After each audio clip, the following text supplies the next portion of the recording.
ونستعينه ونستغفره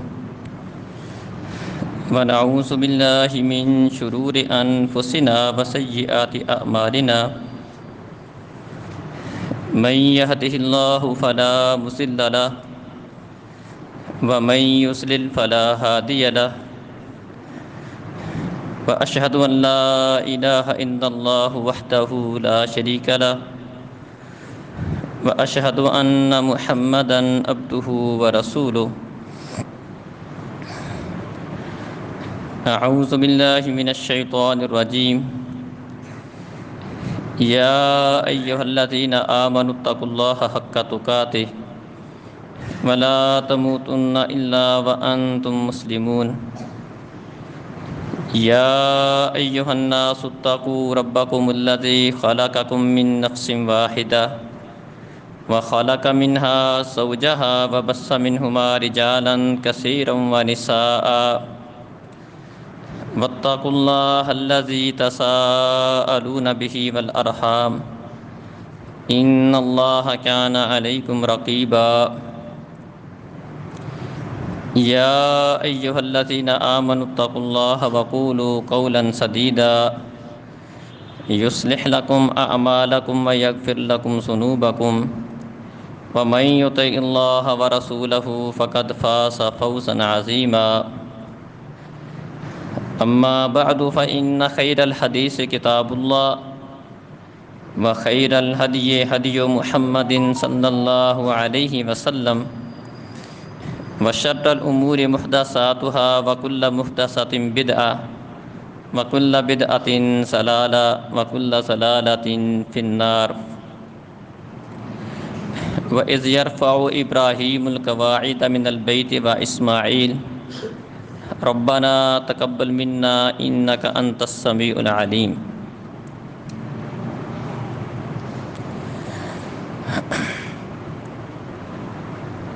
محترم بھائیوں اور بزرگوں، معزز ماؤں بہنوں،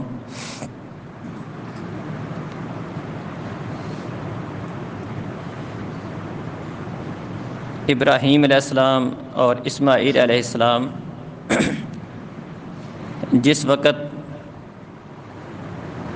اللہ رب العزت کے گھر کی تعمیر کر رہے تھے، چونکہ یہ ایک عظیم عمل ہے، اللہ رب العزت کا گھر بنانا، من بنا للہ مسجدا بنى اللہ لہ بیتا فی الجنہ،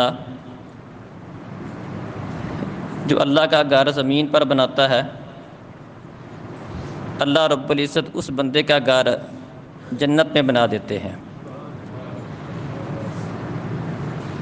ابراہیم علیہ السلام اور ان کے بیٹے اسماعیل علیہ السلام جس وقت اللہ رب العزت کے گھر بیت اللہ کی تعمیر کر رہے تھے، دونوں مل کر اللہ تعالیٰ سے اس بات کی دعا کر رہے تھے، ربنا تقبل منا انک انت السمیع العلیم۔ اللہ عمل تو بڑا عظیم ہے، لیکن تو اس کو اپنی بارگاہ میں شرف قبولیت بخش۔ کوئی بھی عمل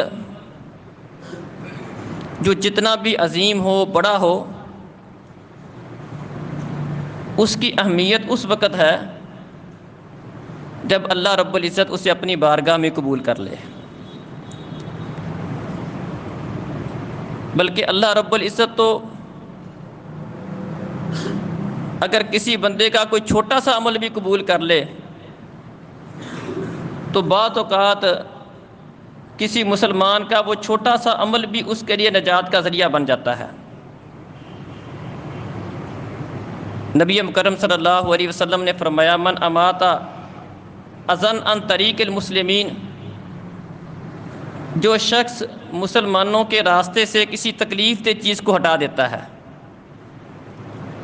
راستے میں کوئی کانٹا، کوئی پتھر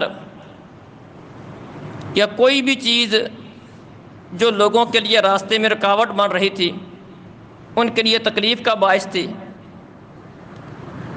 اس کو دور کر دیتا ہے۔ یہاں پر یہ بات بھی ذہن میں رکھیں کہ جب راستے سے تکلیف دہ چیز کو ہٹانے کی اہمیت ہے تو اس بات کی سنگینی بھی سمجھ آتی ہے کہ راستے میں تکالیف کو کھڑا کرنا، کسی کو پریشان کرنا، کسی بھی طریقے سے کوئی تکلیف دہ چیز راستے میں کھڑی کر دے، کوئی گاڑی راستے میں کھڑی کر کے چلا جائے، موٹر سائیکل کھڑا کر کے چلا جائے، یا مسلمانوں کے راستے کو تنگ کر دے اپنا گھر کھلا کرنے کے لیے، اس کی سنگینی بھی سمجھ آتی ہے۔ تو بہرحال آپ نے فرمایا کہ جو بندہ مسلمانوں کے راستے سے کسی تکلیف دہ چیز کو ہٹا دیتا ہے، کوتب لہ حسنہ، اس بندے کے لیے یہ عمل بھی ایک نیکی کے طور پر لکھ دیا جاتا ہے۔ اور پھر فرمایا وَمَن تُقُبِّلَتْ مِنْهُ حَسَنَةٌ دَخَلَ الْجَنَّةَ، یاد رکھو کہ جس بندے سے اس کی کوئی ایک نیکی بھی اللہ کی بارگاہ میں قبول ہو گئی، یہ بندہ جنت میں جائے گا۔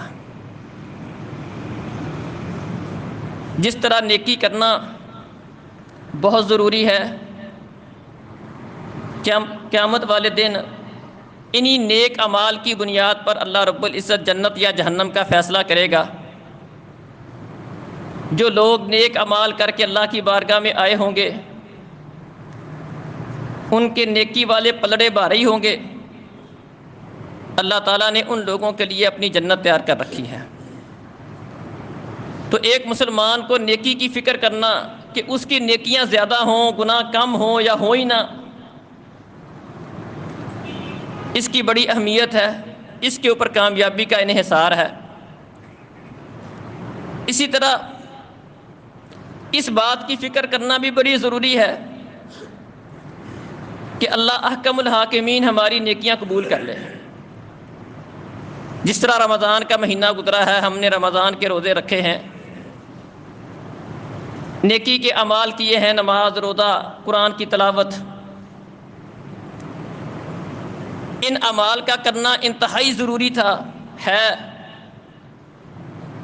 اسی طرح اس بات کی فکر کرنا کہ اللہ احکم الحاکمین ہم سے ان نیکی کے اعمال کو قبول بھی کر لے۔ جس طرح کہ ابراہیم علیہ السلام اور اسماعیل علیہ السلام کی دعا اللہ نے ذکر کی کہ اللہ کا گھر بنا رہے تھے، نیکی کا بڑا عظیم کام کر رہے تھے، اور ساتھ ساتھ اللہ تعالیٰ سے یہ دعا بھی کر رہے تھے کہ اللہ یہ عظیم الشان عمل ہے، اس کو تو اپنی بارگاہ میں قبول کر لینا۔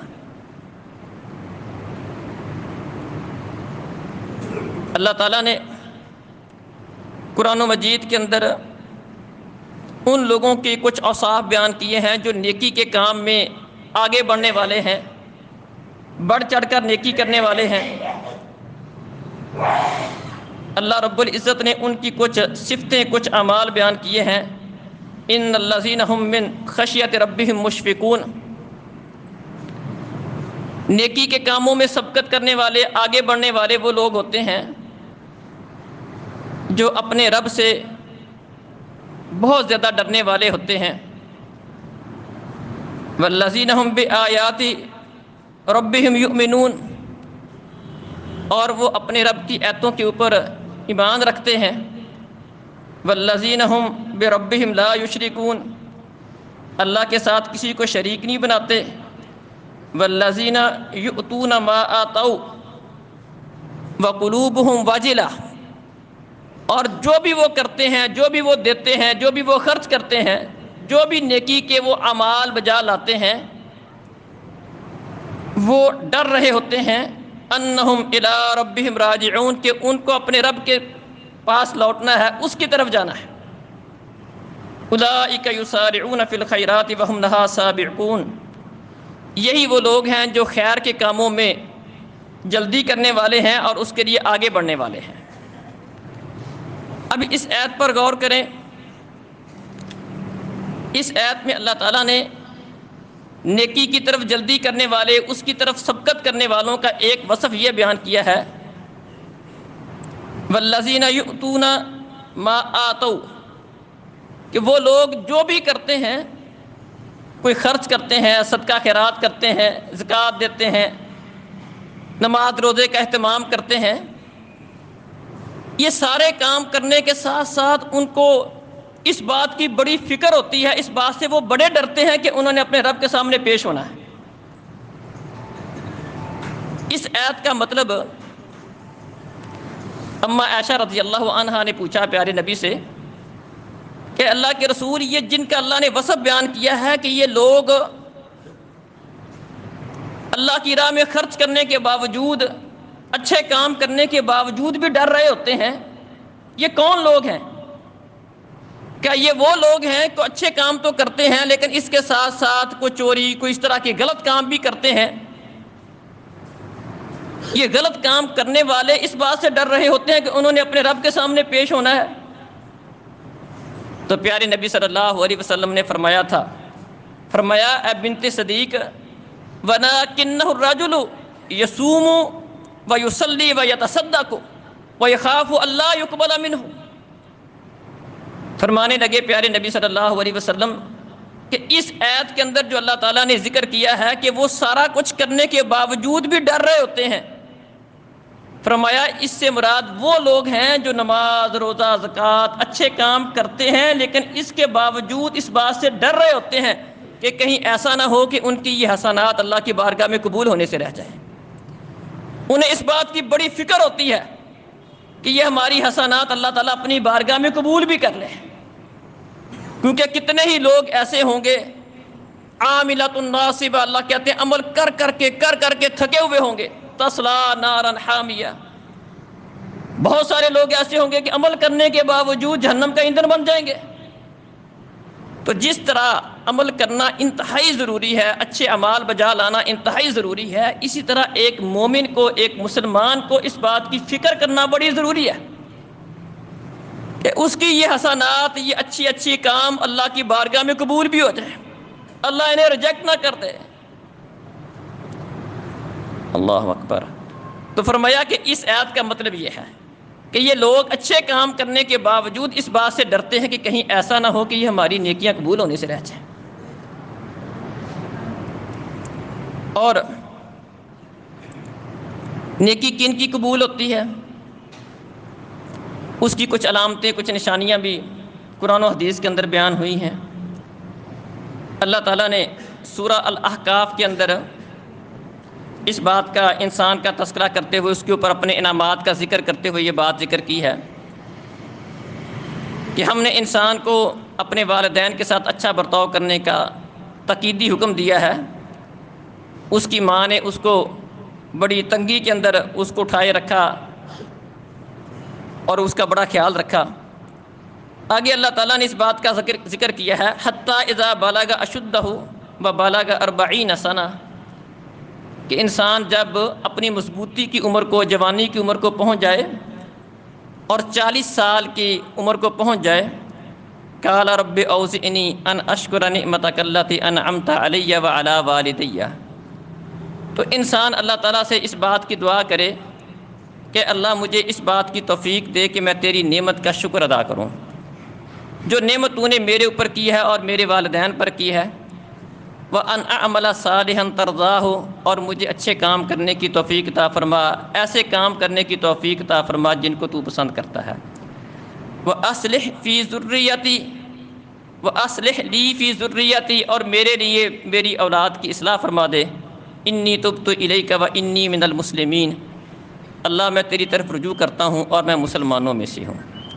پھر فرمایا أُولَٰئِكَ الَّذِينَ نَتَقَبَّلُ عَنْهُمْ أَحْسَنَ مَا عَمِلُوا، جن کے اندر یہ وصف پایا جاتا ہے، یہ وہ لوگ ہیں کہ جن کے ہم بہترین اعمال کو قبول کرتے ہیں اور ان کی برائیوں سے، ان کے گناہوں سے درگزر فرماتے ہیں، یہ جنتی لوگ ہیں اور اللہ کا وعدہ سچا ہے، اللہ کے اس سچے وعدے کے مطابق جو اللہ نے ان سے کر رکھا ہے۔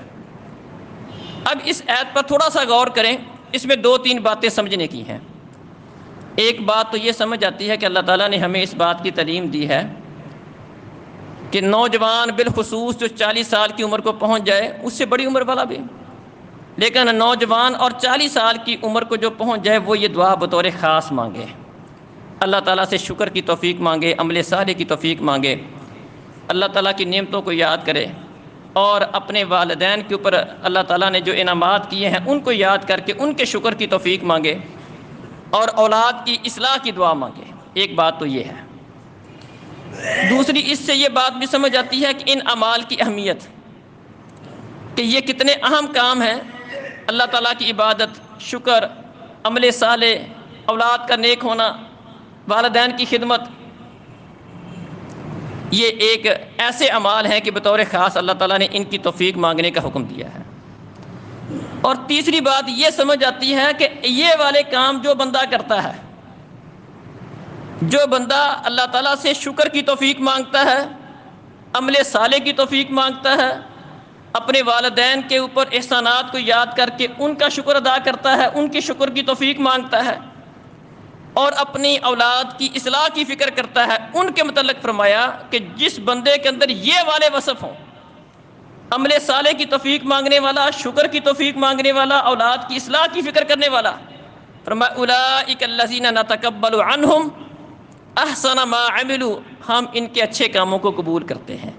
تو اللہ رب العزت کن لوگوں کے اچھے کام قبول کرتا ہے؟ جن کے اندر یہ والے وصف پائے جاتے ہیں۔ ان اوصاف کا مالک جو اللہ تعالیٰ کا شکر کرنے والا، اللہ سے شکر کی توفیق مانگنے والا ہے، اس بات کی علامت ہے کہ اس بندے کی اللہ تعالیٰ نیکیاں قبول کرتا ہے۔ عمل صالح کی توفیق مانگنے والا، اپنی اولاد کی اصلاح کی فکر کرنے والا، یہ اس بات کی علامت اور نشانی ہے۔ فرمایا اولئک الذین نتقبل عنہم، ہم ان لوگوں سے ان کے اچھے اعمال کو قبول کرتے ہیں۔ تو اچھے اعمال قبول ہونے کی ایک علامت اور ایک نشانی یہ پیارے نبی صلی اللہ علیہ وسلم نے بیان کی ہے، اللہ تعالیٰ نے بیان کی ہے کہ جو بندہ اس طرح کے کام کرتا ہے اور اللہ تعالیٰ سے اس طرح کے کاموں کی توفیق مانگتا رہتا ہے، اس کا مطلب یہ ہے کہ اللہ تعالیٰ اس کے ساتھ بھلائی کا ارادہ کرتے ہیں اور اللہ تعالیٰ اس کی نیکیوں کو قبول کر رہے ہیں۔ اور اسی طرح نیک اعمال کے قبول ہونے کی علامت اور نشانی نبی کرم صلی اللہ علیہ وسلم نے یہ بھی بیان کی ہے۔ ایک آدمی پیارے نبی صلی اللہ علیہ وسلم کے پاس آیا، کہنے لگا اللہ کے رسول مل ایمان، ایمان کسے کہتے ہیں؟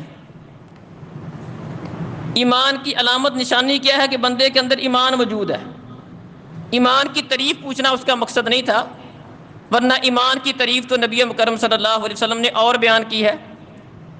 اس بندے کا سوال یہ تھا کہ مل ایمان، اے اللہ کے رسول ایمان کیا ہے؟ ایمان کسے کہتے ہیں؟ مطلب ایمان کی علامت اور نشانی کیا ہے؟ کیسے پتہ چلتا ہے کہ بندے کے اندر ایمانی لیول ٹھیک ہے، ایمان اس کا اچھا ہے؟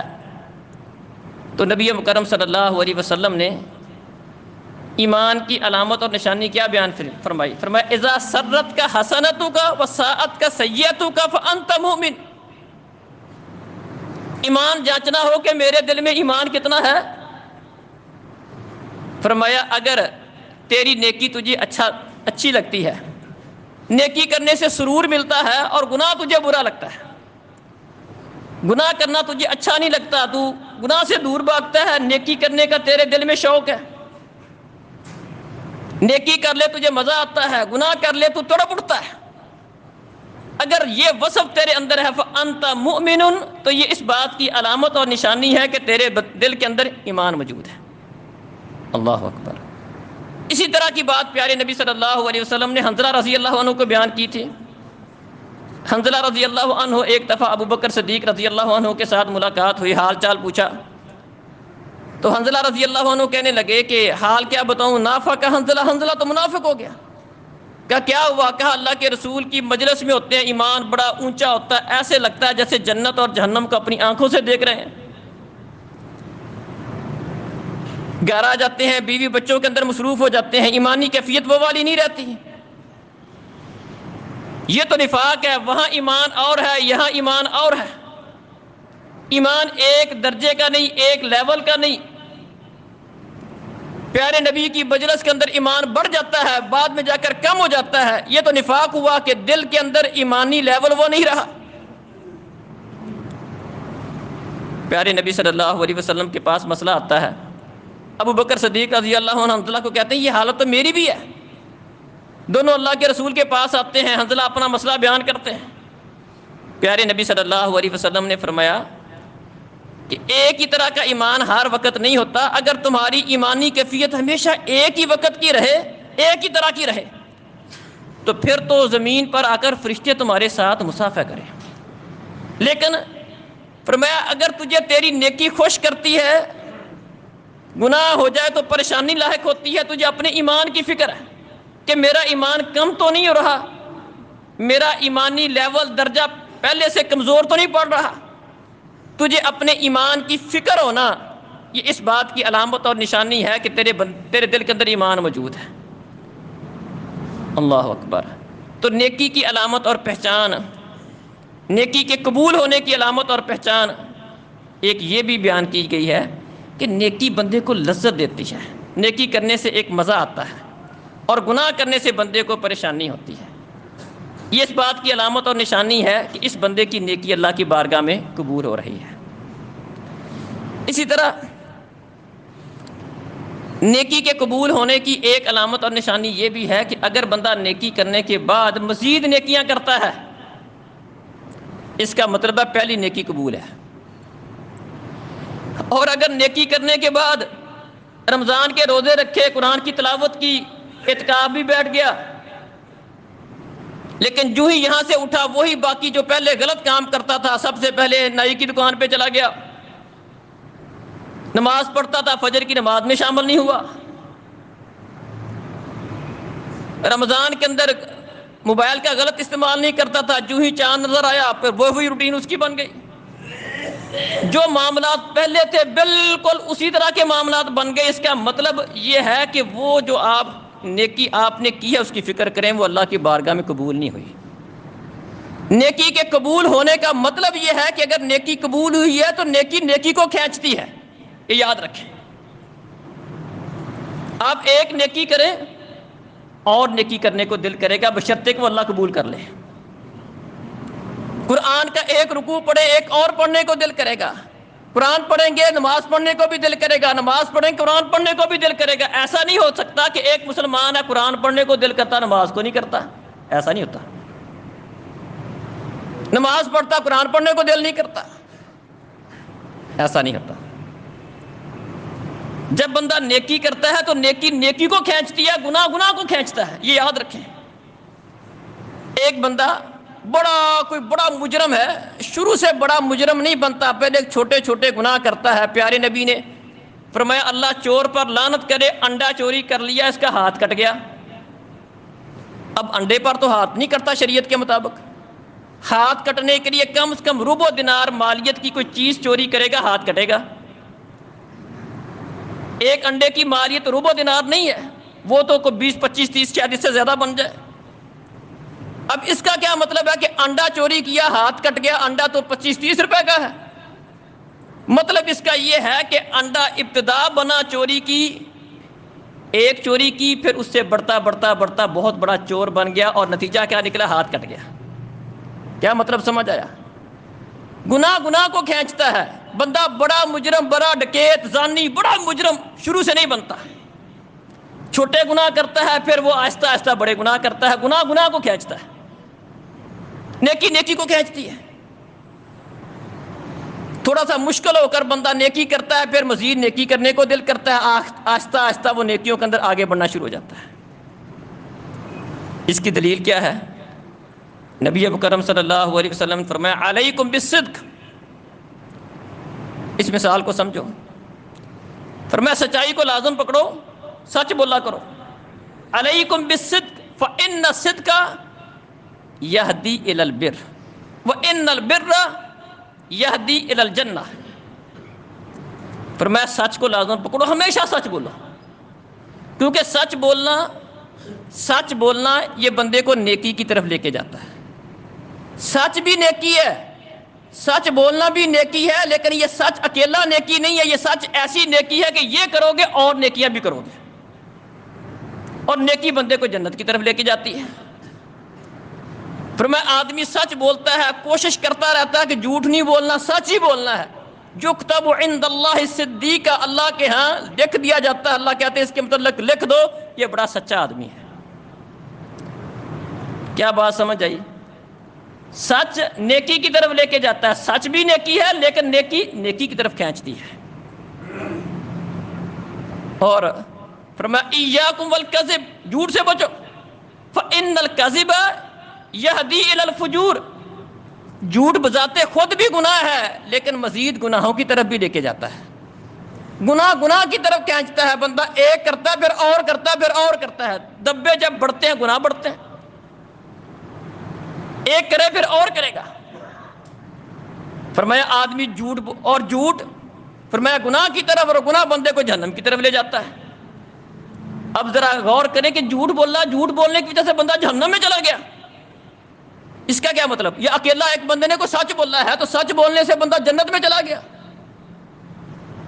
اصل میں اس کے پیچھے یہ بات پائی جاتی ہے کہ اکیلا سچ وہ جنت میں لے جانے والا نہیں ہوتا، کیونکہ سچ اور بہت ساری نیکیوں کا راستہ کھولتا ہے، یہ نیکی اور نیکیوں کا راستہ کھولتی ہے اور نیکیاں مل کر بندے کو جنت میں لے جاتی ہیں، یہ مطلب ہے۔ جھوٹ گناہ ہے، گناہ اور گناہوں کا راستہ کھولتا ہے، گناہ جب زیادہ ہو جاتے ہیں نیکیوں سے بڑھ جاتے ہیں بندہ جہنم میں چلا جاتا ہے، یہ مطلب ہے اس کا۔ اس لیے فرمایا لا تحقرن من المعروف شیئا، کسی بھی نیکی کو حقیر نہیں جانو۔ ہو سکتا ہے وہ آپ کی ایک نیکی آپ کو جنت میں لے جائے، مطلب اس کے ساتھ آپ بہت ساری نیکیاں کرنے والے بن جاؤ، نیکی آپ کی عادت بن جائے، روٹین بن جائے۔ گناہ سے بچو، کہ ایسا نہ ہو وہ گناہ آپ کو ہلاک کر دے، ہلاک اس طرح کر دے اگرچہ چھوٹا کیوں نہ ہو، لیکن اس چھوٹے گناہ وہ آہستہ آہستہ دوسرے گناہوں کے ساتھ مل کر یا بندہ گناہوں کا عادی بن کر وہ جہنم میں چلا جائے۔ تو نیکی کی پہچان کیا ہوئی؟ نیکی کی اللہ کی بارگاہ میں قبول ہونے کی علامت اور نشانی یہ ہے کہ جب بندہ نیکی کرتا ہے تو اگر نیکی کرنے کے بعد مزید نیکیوں کو دل کرتا ہے، روزے رکھتا ہے مزید روزے رکھنے کو دل کرتا ہے، جس طرح شوال کے 6 روزے بیان کیے، فرمایا جو بندہ رمضان کے روزے رکھتا ہے اس کے بعد شوال کے مہینے میں سے 6 روزے رکھ لیتا ہے، اللہ رب العزت اس بندے کے لیے پورے زمانے کے، پورے سال کے، بلکہ پورے زمانے کے روزوں کا ثواب دیتے ہیں اس کو۔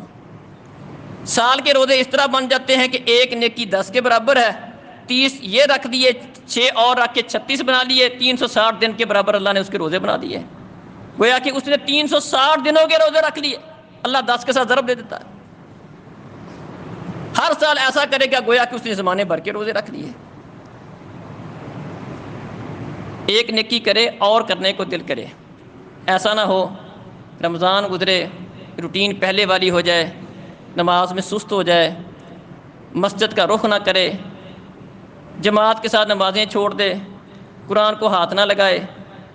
تو محترم بھائیو، ہمیں اپنی پھر جو کی ہوئی نیکیاں ہیں ان کی بھی فکر کرنی چاہیے، جو تھوڑا بہت ہم نے کو نیکی کے کام کیے ہیں ان کی بھی فکر کرنی چاہیے کہ اللہ نے قبول کی کہ نہیں کی، کیونکہ میں نے عرض کی کہ اگر نیکی قبول ہوتی ہے اکیلی وہ نیکی نہیں ہوتی، وہ نیکی اور بہت ساری نیکیوں کا راستہ کھولتی ہے، بندے کا دل نور سے بڑھتا ہے، روشنی سے بڑھتا ہے۔ خالی رمضان کا جو اللہ نے ہمیں ایک مقصد بیان کیا تھا، رمضان کے روزے جو اللہ نے ہم پر فرض کیے تھے، اس کا ایک عظیم مقصد بیان کیا تھا، وہ کیا تھا؟ لعلکم تتقون، متقی بن جاؤ، پرہیزگار بن جاؤ۔ متقی پرہیزگار بننے کا مطلب کیا ہے؟ تمہاری عادت، روٹین، معاملات درست ہو جائیں، تمہاری کمیاں کوتاہیاں دور ہو جائیں، تمہاری اصلاح ہو جائے، نماز کے حوالے سے، دیگر معاملات کے حوالے سے، نیکی کے کاموں کے حوالے سے جو سستی پائی جاتی تھی اس کو دور کر لو، جو تمہارے اندر خامیاں خرابیاں پائی جاتی تھی اس کی اصلاح کر لو۔